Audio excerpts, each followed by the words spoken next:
Short, Chilling Wisdoms of Kurds and Palestinians. A column by Fréderike Geerdink. When I was relatively new to the Kurdish issue, at least new at looking at it from a Kurdish perspective, I asked villagers why they thought the state had killed dozens of their relatives and neighbors. Because we are Kurds was their basic answer.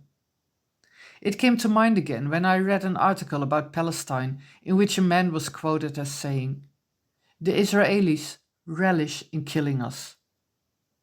There is wisdom in such quotes. At the time in early January 2012, when a villager told me the state killed because we are Kurds, the quote seemed a little shallow to me. It was a couple of days after the Roboskî massacre had happened. In this bombing on 28 December 2011, the Turkish Air Force dropped bombs on a group of Kurdish border traders, killing 34 of them, 19 of whom were underage. The villager's quote was his answer to the question I asked several people that day. Why did this massacre happen? For me, because we are Kurds wasn't enough of an answer. What I wanted to know was, what were all the circumstances around the tragedy? Why did it happen that night? Was there a specific reason the state bombed the group of traders? What were all the facts we didn't know yet?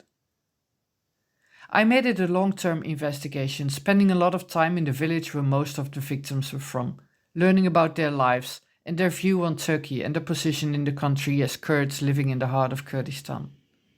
I went on to write a book about the massacre. You know what I eventually concluded after I had put all the pieces of the puzzle in place? That the people were massacred because they were Kurds.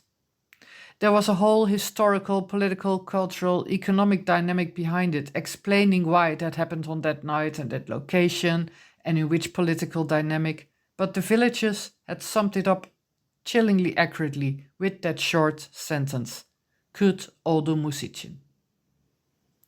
To reach that conclusion, you need to look from the perspective of the people who are suppressed, without neglecting a deep dive into the ideology of the suppressor. In other words, you can't explain the Kurdish issue without properly understanding Turkey too.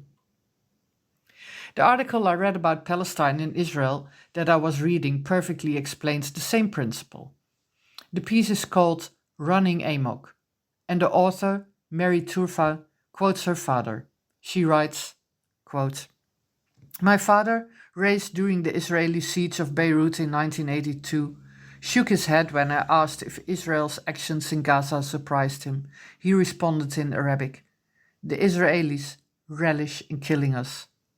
End of quote. It may seem a very basic view without much depth or nuance, but it is actually the exact opposite. It's painfully precise. The whole piece meticulously answers the question posed in the beginning: what is wrong with the Israelis? The depth of the essay and the insights it provides are summed up in those few words of her father. You can't explain the suffering of the Palestinians without taking a deep dive into the Israeli settler colonial state and really understand it, just like you can't explain the Kurdish issue without explaining Turkey. What strikes me too about the quote from the Palestinian man is that his knowledge is again rooted in his experiences several decades ago, which are again rooted in the experiences of early Palestinian generations back to the Nakba of 1948 and further back. The same, of course, applies to Kurds. The first time I came to Gülyaze, the village where most victims of the massacre were from, there was a huge banner hanging by the road. Dersim 1937-1938, Roboskî 2011. Roboskî is the Kurdish name of the nearby village, from where the border traders always left on their route across the border into Kurdistan in Iraq. I wasn't sure at the time why people made that connection to the biggest slaughter of Kurds in Turkish Republican history. In Dersim province, officially called Tunceli, the Alevi Kurdish population had refused to fully submit to the state that denied them their autonomy, resulting in a state massacre in which tens of thousands of men, women and children died. I delved into the history of Dersim, reading books and research and interviewing experts. The more I understood what had happened there, the more I understood the comparison the people in Roboskî made. And the better I started to understand the because we are Kurds. They, as a people, had lived this suppression for decades and decades. They knew very well why they were killed. The suppressed know the suppressor better than the suppressor knows himself.